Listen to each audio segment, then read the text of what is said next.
Assalamualaikum warahmatullahi wabarakatuh. Selamat malam, salam sejahtera untuk semuanya. Yang kami hormati Ketua KPK Bapak Nawawi Pomolango dan seluruh pimpinan KPK, Ketua KPU yang saya hormati, Ketua Bawaslu, Ketua DKPP, yang kami hormati Kapolri atau mewakili, Jaksa Agung atau mewakili, yang kami hormati pasangan calon nomor 02 Bapak Prabowo Subianto, Bapak Gibran Rakabuming Raka, dan pasangan calon nomor urut 3 Bapak Ganjar Pranowo dan Bapak Mahfud MD, dan seluruh pimpinan partai, perwakilan partai pengusung, dan hadirin sekalian. Izinkan kami merespon apa yang tadi disampaikan oleh KPK. Kami melihat persoalan yang sama seperti tadi dipaparkan, bahwa komitmen untuk memberantas korupsi harus mulai dari puncak, dari yang paling atas. Dan kita menyadari Indonesia seperti yang disampaikan didirikan oleh orang-orang yang berintegritas. Dan contoh-contoh seperti Muhammad Hatta, Hugeng, Baharudin Lopa, dan akhir-akhir kemarin adalah Pak Artijo Alkostar adalah contoh pribadi-pribadi berintegritas yang saya rasa harus kita kembalikan lagi di Republik ini. Ini persoalan yang amat serius, yang tidak boleh kita anggap enteng dan sederhana. Tadi disampaikan tentang Corruption Perception Index yang menurun, SPI, IPAK yang tadi ditunjukkan. Kami melihat ada problem yang amat serius di dalam kepercayaan publik terhadap pemberantasan korupsi. Yang itu juga tercermin. Bulan lalu ada survei CSIS terhadap lembaga-lembaga pemerintahan, dan di antara lembaga pemerintahan paling rendah kepercayaan adalah DPR, dan di atas DPR adalah KPK. Justru KPK bukan lembaga yang paling dipercaya, tapi termasuk lembaga yang paling rendah kepercayaannya. Karena itu kami ke depan berkomitmen untuk bisa melaksanakan beberapa hal. Pertama adalah mengembalikan kepercayaan publik, mengembalikan KPK menjadi institusi yang memiliki kekuatan dan memiliki kemampuan untuk menindak seluruh tindakan pelanggaran korupsi. Dan ini dari aspek apa? Satu, undang-undangnya. Kita ingin mengembalikan agar KPK berwibawa lagi secara legal seperti dulu. Dan ini artinya merevisi undang-undang KPK. Kami ingin agar revisi ini akan bisa mengembalikan KPK kepada posisi yang kuat. Yang kedua adalah standar etika yang tinggi di tubuh KPK. Kita ingat era di mana KPK datang di sebuah tempat, tidak mau ikut makan, tidak mau ikut kegiatan-kegiatan yang didanai di luar KPK. Standar yang tinggi itu harus dikembalikan di KPK, sehingga bukan saja undang-undangnya memberikan kekuatan dan kemandirian, tapi juga di dalamnya baik pimpinan maupun seluruh staf bekerja dengan kode etik yang amat tinggi. Yang ketiga adalah rekrutmen. Rekrutmen di KPK kita perbaiki sama-sama seperti tadi disampaikan yang diusulkan oleh Presiden di tingkat pimpinan maupun rekrutmen staf. Bukan sekedar mencari pekerjaan, tapi menjadi tempat untuk memberantas korupsi. Ini hal pertama yang kami ingin lakukan. Yang kedua adalah seperti katakan tadi, optimalisasi LHKPN. Dan kami setuju, bila tidak itu dilaksanakan maka bisa dilakukan demosi, bahkan reposisi atau sanksi yang lain. Lalu kami melihat perlunya kita menuntaskan undang-undang atau RUU perampasan aset. Koruptor harus dimiskinkan, tidak ada pilihan lain. Ini adalah hukuman yang harus diberikan. Yang berikutnya adalah kami ingin mendorong konsep illicit enrichment dan trading in influence sesuai dengan UNCAC, yang harapannya nanti akan menjadi arus utama dalam pemberantasan korupsi. Lalu yang tidak kalah penting, kami berencana untuk mendorong pengesahan RUU pendanaan politik. Karena salah satu problem utama adalah justru karena proses politik pelibatan, baik itu kegiatan partai politik, kegiatan kampanye yang tidak memberikan ruang yang cukup untuk pendanaan dari negara dan publik, menjadi salah satu sumber korupsi yang terjadi di Republik ini. Kemudian kita berencana untuk memberikan hadiah yang layak bagi pemburu koruptor, sehingga yang memburu koruptor bukan hanya aparatur dari KPK, kepolisian, dan kejaksaan, tapi semua pihak yang ikut melaporkan, memburu, mereka mendapatkan reward yang setara. Ini adalah komitmen kami terkait dengan pemberantasan korupsinya. Yang berikutnya adalah terkait dengan sektor-sektor utamanya. Pemberantasan korupsi harus diselesaikan di semua sektor, tapi kami melihat ada beberapa sektor utama yang harus diawalkan. Pertama adalah aspek pendapatan negara. Kami melihat penting sekali pada aspek ini dilakukan tindakan yang serius, pajak, cukai, PNBP. Kemudian sektor sumber daya alam khususnya dan sumber daya laut. Yang ketiga adalah sektor pangan. Karena korupsi di sektor ini berdampak amat besar kepada kesejahteraan seluruh rakyat Indonesia. Yang berikutnya adalah yang ketiga, sektor layanan dasar, pendidikan, kesehatan, infrastruktur. Ini memiliki efek yang amat besar pada kualitas pendidikan, kualitas pelayanan kesehatan, bahkan kualitas perekonomian, karena infrastruktur yang terganggu oleh praktek-praktek korupsi. Berikutnya adalah bisnis ilegal, judi, narkoba, dan lain-lain. Inilah sektor-sektor utama yang dalam hemat kami perlu menjadi perhatian di dalam pemberantasan korupsi. Jadi Bapak Ibu sekalian yang kami hormati, kami berkomitmen bukan sekedar karena saat ini dalam tanggung jawab untuk menjadi calon presiden, calon wakil presiden, dan dimintai komitmennya di KPK. Perlu kami sampaikan bahwa komitmen kami untuk memerangi korupsi sudah dimulai sejak zaman dulu. Zaman mahasiswa aktif untuk memerangi praktek-praktek korupsi di era KKN merajalela. Ketika kami bertugas sebagai akademisi, rektor, maka kami menetapkan mata kuliah anti korupsi sebagai mata kuliah wajib yang harus diambil oleh setiap mahasiswa, dan waktu itu bekerja sama dengan KPK. Barangkali menjadi satu-satunya universitas di Indonesia, bahkan mungkin di dunia, yang menjadikan mata kuliah anti korupsi sebagai mata kuliah wajib. Dan tujuannya seperti disampaikan oleh Pak Nurul Gufron tadi, di aspek pendidikan kita ingin memangkas suplai potensi koruptor, dan bila itu dikerjakan, harapannya dalam jangka panjang kita akan bisa mencegah potensi itu. Yang berikutnya, ketika kami bertugas di DKI, kami membentuk yang disebut sebagai Komisi Pencegahan Korupsi Ibu Kota, KPK Ibu Kota. Ini dikerjakan untuk kita mencegah praktek korupsi yang ada di dalam institusi Pemprov DKI Jakarta. Jadi Bapak Ibu sekalian kami hormati, soal ini adalah soal serius, bukan soal untuk main-main, bukan soal untuk guyonan. Ini adalah persoalan korupsi yang amat mendasar harus dibereskan. Dan kami tegaskan bahwa komitmen yang kami sampaikan di sini adalah komitmen kami melanjutkan apa yang sudah kami kerjakan selama ini.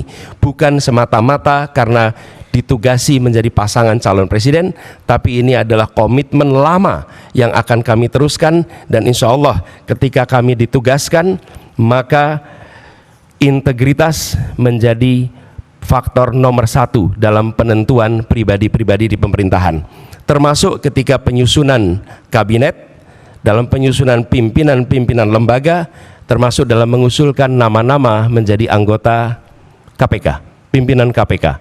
Ini semua bagian dari komitmen kita untuk mengembalikan agar kepercayaan rakyat pada pemimpin, kepercayaan rakyat kepada pemerintahan bisa pulih kembali, dan dengan kepercayaan itu kami yakin Indonesia akan bisa meraih semua yang dijanjikan oleh kemerdekaan. Seperti yang disampaikan tadi, 4 hal itu hanya akan bisa tercapai apabila kita memiliki komitmen untuk menjunjung tinggi integritas, kompetensi, dan inilah komitmen yang kami berikan kepada seluruh rakyat Indonesia melalui forum yang terhormat pada malam hari ini. Terima kasih. Assalamualaikum warahmatullahi wabarakatuh. Terima kasih Bapak Anies Baswedan dan Bapak Muhaimin Iskandar yang telah menyampaikan respon dan komitmen anti korupsi. Kami silakan untuk kembali ke tempat duduk.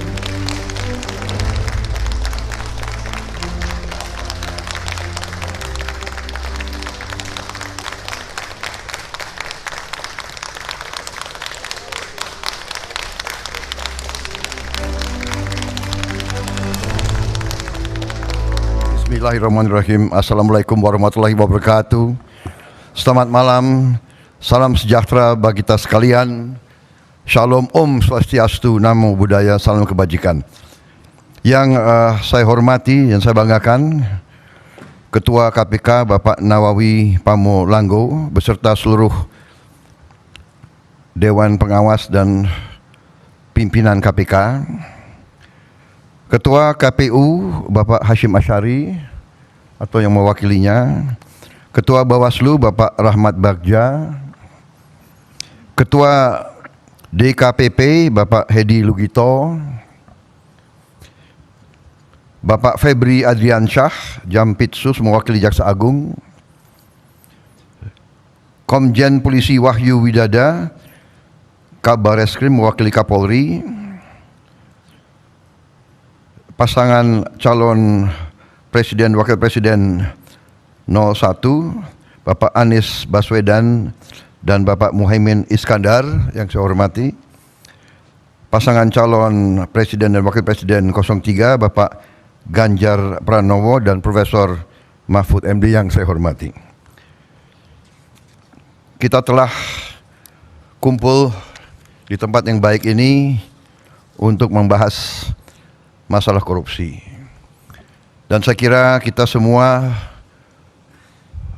menyadari dan faham benar betapa masalah korupsi ini merusak kehidupan bangsa dan negara dan membahayakan keselamatan sebuah negara. Negara-negara yang dikatakan gagal sebagian besar adalah karena tidak mampu mengendalikan, mitigasi ataupun menghilangkan korupsi. Justru yang tadi disampaikan oleh pimpinan KPK benar-benar relevan. Kita faham justru negara seperti kita yang hidupnya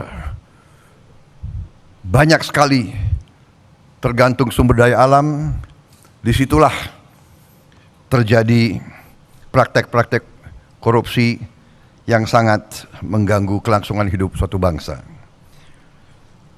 Semua upaya yang sudah disampaikan oleh KPK harus kita dukung. Dan saya bertekad untuk mendukung dan untuk manakala saya nanti bersama Saudara Gibran menerima mandat dari rakyat, saya bertekad untuk memimpin upaya pemberantasan korupsi dengan sungguh-sungguh dan dengan total. Saudara-saudara sekalian, pendekatan yang sudah dilakukan itu sudah benar. Pendekatan pendidikan, kemudian pencegahan dan penindakan, itu sudah benar, harus kita tingkatkan.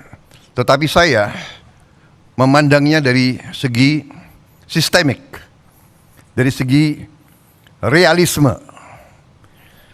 Jadi menurut pandangan saya, kita harus dengan secara realistis mengatur kualitas hidup semua pengambil keputusan yang mengendalikan roda pemerintahan, terutama yang memegang anggaran besar. Kualitas hidupnya ini harus dijamin dan diperbaiki. Contoh, hakim di negara-negara yang maju yang harus kita pelajari, hakim-hakim, apalagi hakim tertinggi, hakim agung, itu dijamin jabatannya seumur hidup. Dia hanya bisa berhenti apabila dia sakit, dia minta berhenti, atau dia meninggal. Itu di Amerika, itu di Inggris. Kemudian Ketua Mahkamah Agung adalah pejabat negara yang gajinya tertinggi. Kediaman resminya lebih besar atau lebih besar dari Perdana Menteri. Itu di Inggris. Hakim-hakim itu dijamin penghasilannya begitu besar sehingga bisa dikatakan dia tidak ada insentif untuk korupsi sama sekali. Ini yang saya anggap pendekatan sistemik dan pendekatan realistis. Pejabat-pejabat yang memegang anggaran besar, kualitas hidupnya dan penghasilannya harus sesuai. Sekarang direksi perusahaan swasta, bahkan perusahaan BUMN, gajinya jauh lebih besar dari Panglima TNI, dari dirjen-dirjen, dari menteri-menteri yang memegang anggaran negara yang triliunan. Ini saya kira harus kita mendekatinya secara realistis. Ini keyakinan saya. Jadi kita perbaiki kualitas hidup, kita tingkatkan gaji-gaji semua pejabat, semua penyelenggara negara. Kita mampu, saya sudah hitung dengan tim pakar saya, Indonesia negara kaya bukan negara miskin. Kita mampu, kita tingkatkan kualitas hidupnya, kita jamin kualitas hidupnya dengan berbagai sistem. Dengan demikian kita tegakkan semua undang-undang yang perlu ditegakkan. Bila perlu pembuktian terbalik, tidak perlu kita tunggu delik pengaduan, tetapi seorang pejabat yang mau menjabat jabatan penting harus transparan, harus bisa dilihat. Karena itu saya sangat dukung LHKPN untuk ditegakkan dan diberi sanksi manakala LHKPN itu tidak jujur. Semua kekayaan harus dilaporkan. Jadi intinya demikian, pendekatan secara realistis, sistemik. Kita perbaiki kualitas hidup, kita jamin kualitas hidup sehingga tidak terjadi suatu hal yang tidak masuk akal. Sebagai contoh, pejabat yang mengendalikan anggaran kontrak-kontrak besar itu diperlakukan sama dengan pejabat yang tidak punya tanggung jawab sebesar itu. Ini saya melihat sehari-hari di lingkungan tanggung jawab saya. Di Kementerian Pertahanan ada pejabat yang mengendalikan triliunan dalam kontrak-kontrak. Pangkatnya sama dengan pejabat yang kerjanya rutin. Ini saya ajukan sudah 2-3 tahun untuk jabatannya dinaikkan, mungkin tidak dari segi gaji, tapi dari segi penghormatan. Saya mau usulkan pejabat-pejabat di Kementerian Pertahanan yang mengendalikan anggaran begitu besar diberi bintang 3. Tapi sampai sekarang ya mungkin birokrasi dan sebagainya masih belum tembus. Itu pertama, jadi sistemik pendekatan. Yang kedua menurut saya adalah kehendak politik, political will. Tadi saya sependapat dengan Pak Anies tadi, harus dari atas. Political will, kehendak politik. Kehendak politik untuk menegakkan pemberantasan korupsi. Dan Ingarso Sungtolodo memberi contoh. Pengalaman saya di tentara, kalau pemimpin memberi contoh yang jelek, anak buahnya lebih jelek lagi. Jadi kita selalu harus memimpin dengan contoh, memimpin dari depan, transparan, dan kita harus selalu menegakkan walaupun mungkin berat. walaupun mungkin berat. Saya kira intinya itu, saya dukung semua upaya yang tadi disampaikan oleh KPK, semua upaya mitigasi, pencegahan, dan penindakan. Tetapi yang paling inti adalah pendekatan sistemik. Kita perbaiki sistemnya. Sesudah sistem diperbaiki, dengan political will, kita tindak sekeras-kerasnya yang menyimpang dari ketentuan kita. Korupsi adalah yang bisa merusak Indonesia, bisa gagalkan Indonesia untuk dengan cepat meningkat menjadi negara maju. Dan itu yang kita inginkan, dan itu yang bisa kita capai. Negara kita sangat kaya, negara kita sangat potensial, dan negara kita sangat-sangat mungkin melompat menjadi negara yang hebat. Terima kasih. Wassalamualaikum warahmatullahi wabarakatuh. Terima kasih Bapak Prabowo Subianto dan Bapak Gibran Rakabuming Raka yang telah menyampaikan respon dan komitmen anti korupsinya. Kami persilakan untuk kembali ke tempat duduk. Assalamualaikum warahmatullahi wabarakatuh. Selamat malam, salam sejahtera untuk kita semuanya. Om Swastiastu, Namo Buddhaya, Rahayu. Yang sangat saya hormati Ketua KPK, Pak Nawawi beserta seluruh jajaran, Dewan Pengawas, para Capres, Cawapres, Pak Anies, Pak Muhaimin, Pak Prabowo, Pak Gibran. Tentu hadir di sini yang mewakili Pak Kapolri, Pak Jaksa Agung dari Bawaslu, seluruh hadirin yang sangat saya hormati, sangat saya muliakan, partai-partai pengusung yang hari ini juga ikut hadir. Suatu ketika saya bertemu dengan anak buah, pangkatnya rendah. Saya bertanya sangat simpel sekali, kenapa Anda korupsi? Disuruh, Pak. Kalau kamu disuruh, pimpinanmu minta, katakan 100. Berapa yang kamu cari? 200, Pak. Yang 100 buat siapa? Buat saya. Saya bagi kepada teman-teman. Lalu apa yang terjadi? Yang terjadi nanti akan ditiru oleh semuanya. Bapak Ibu, cerita pendek ini kemudian saya balik, saya dalami lagi. Bagaimana menurut Anda kita harus mencegah korupsi? Gampang, Pak. Ada teladan atau contoh dari pimpinan tidak?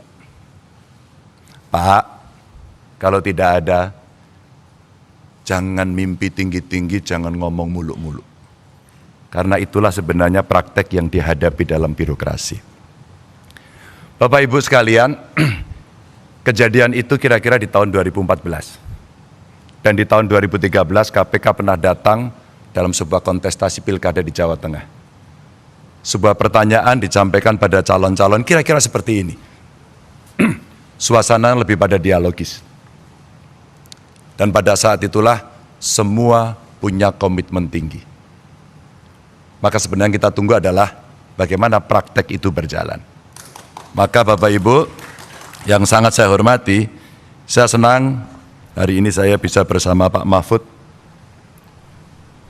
Saya punya beberapa slide yang bisa saya ceritakan.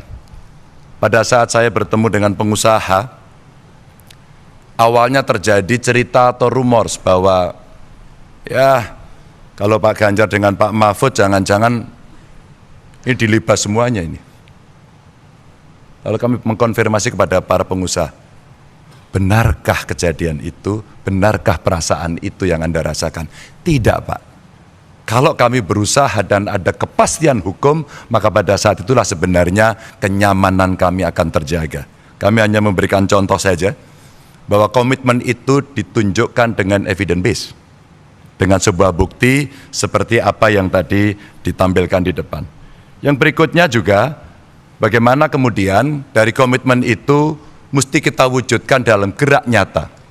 Kami sebut sebagai gaspol, menggandakan anggaran, bagaimana caranya pertumbuhan ekonomi dihitung betul-betul, governance dilakukan, hukum ditegakkan, pasti pendapatan akan mengalir dengan baik karena potensi kita tinggi. Yang berikutnya adalah sikat KKN dan birokrasi dipoles dengan digitalisasi. Karena kalau regulasi sudah baik, sistem kelembagaannya sudah baik, maka aktor yang mesti kita pilih juga harus baik. Maka pada tingkat berikutnya Bapak Ibu, kami punya beberapa catatan yang bisa saya sampaikan kepada Bapak Ibu sekalian. Inilah beberapa cara mencegah menurut kami. Yang pertama, digitalisasi sistem keuangan, dan dengan cara digitalisasi sebenarnya penghematan bisa dilakukan. Transaksi tunai itu sulit untuk dilacak, maka mesti ada pembatasan. Kalau tidak salah yang 100 juta itu mesti jadi komitmen. E-budgeting, e-planning untuk transparansi dalam birokrasi menjadi sebuah kewajiban. Dan tentu saja transparansi anggaran, transaksi yang jelas asal-usulnya, serta anggaran yang benar-benar harus sampai pelaksana, mesti dikontrol dari pemimpin tertinggi. Dan itulah dashboard yang dibutuhkan setiap hari untuk pemimpin melihat, memimpin pemberantasan korupsi secara langsung. Maka penguatan kelembagaan bisa dilakukan dengan, kalau tadi disampaikan Pak Gufron, koordinasi di antara kelembagaan yang ada, dari APH. Kewenangan penuh untuk investigasi yang mengembalikan independensi KPK. Dan ketika KPK independen, maka menjaga independensi dan integritas oleh aparatur di KPK itu penting. Tidak untuk bisa diintervensi oleh siapapun. Kejaksaan, kepolisian juga bisa mendorong transparansi proses untuk masyarakat dan penegakan hukum yang bebas dari intimidasi. Dan tentu saja instrumen LHKPN. Bapak Ibu, LHKPN bukan cerita yang sulit. Kami di ruangan ini pernah bersama-sama dengan DPRD pada saat itu mendapatkan penghargaan. Karena ketika macet ternyata kuncinya gampang. Undang KPN, suruh ngisi saat itu, selesai semuanya. Dan inilah pola-pola yang kita lakukan ketika koordinasi, supervisi, dan pencegahan kita lakukan. Melibatkan pemerintah dan KPK dan dunia usaha termasuk dunia pendidikan adalah cara pencegahan yang bagus. Dan penguatan LHKPN itu didorong dengan memperkuat sistem whistleblowing dari masyarakat yang dijamin kerahasiaannya dan tentu dengan anonim dan evidence base yang memang betul-betul terjadi. Bapak Ibu, regulasi yang punya efek jera ini betul-betul mesti didorong agar konflik kepentingan bisa kita jaga untuk tidak terjadi adanya konflik itu.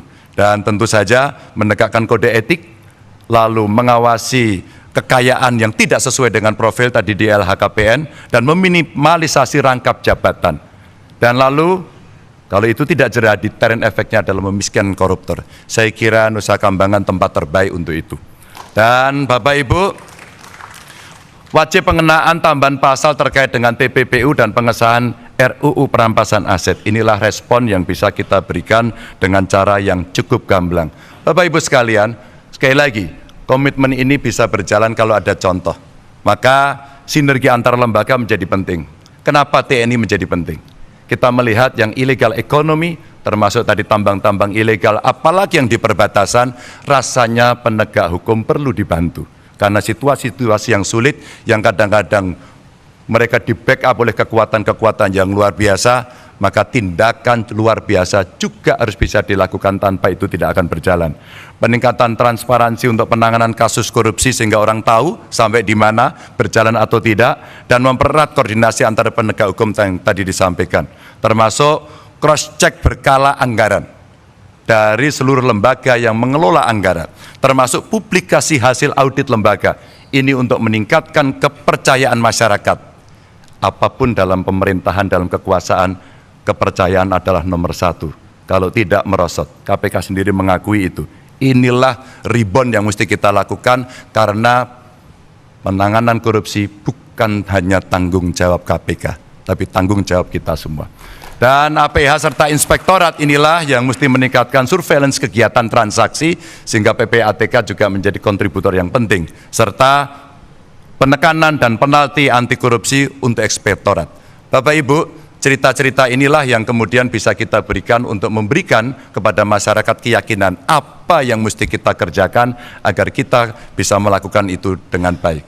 Dan itulah nilai yang mesti kita dorong. Kita taat pada Tuhan, kita patuh pada hukum, dan kita setia pada rakyat. Terima kasih. Wassalamualaikum warahmatullahi wabarakatuh.